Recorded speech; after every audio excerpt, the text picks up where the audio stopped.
Hello everyone, सुधा law classes में आपका स्वागत है। आज का जो टॉपिक है वो हीबा क्या है। मुस्लिम लॉ से संबंधित है हीबा। हीबा दान और गिफ्ट का ही एक रूप है जिसमें कोई व्यक्ति अपनी संपत्ति को किसी अन्य को दान करता है। हीबा दोस्तों वो है जैसे हम लोग किसी को गिफ्ट देते हैं तो गिफ्ट में हम लोग बहुत सारी आइटम्स देते हैं, कुछ भी होता है वो हम लोग देते हैं। उसी पर हीबा में क्या होता है ना, गिफ्ट के रूप में संपत्ति को देते हैं। सामने वाले को अपना संपत्ति दे देते हैं, उसको हम लोग हीबा कहते हैं। कोई भी व्यक्ति अपने द्वारा अर्जित की गई संपत्ति को किसी अन्य को जितनी चाहे उतनी हीबा कर सकता है। मतलब कोई भी व्यक्ति जो है सपोज एक व्यक्ति है, दूसरे व्यक्ति को जितना मन चाहे अपना संपत्ति दे सकता है, उसी को हीबा कहते हैं।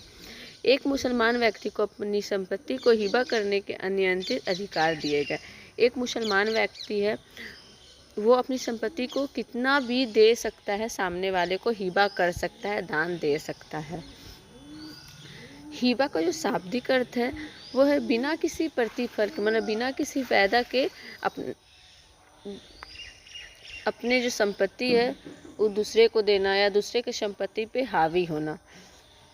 जो व्यक्ति अंतरण करता है उसे वाहिब या दाता कहते हैं।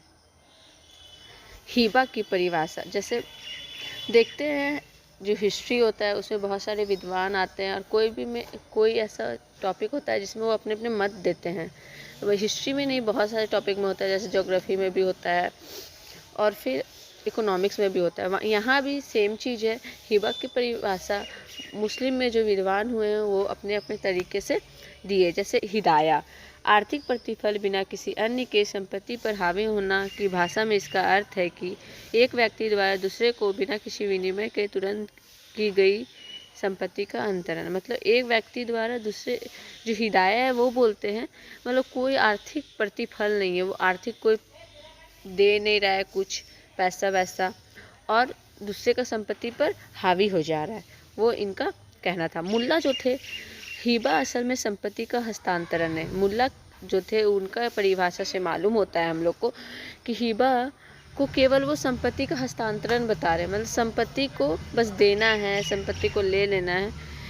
और हिबा में किसी एक प्रकार का प्रतिफल नहीं होता, मतलब हिबा जो है उसमें किसी को फ़ायदा नहीं होता है, कोई किसी को पैसा नहीं देता है, बस उसके संपत्ति पर हावी हो जाता है।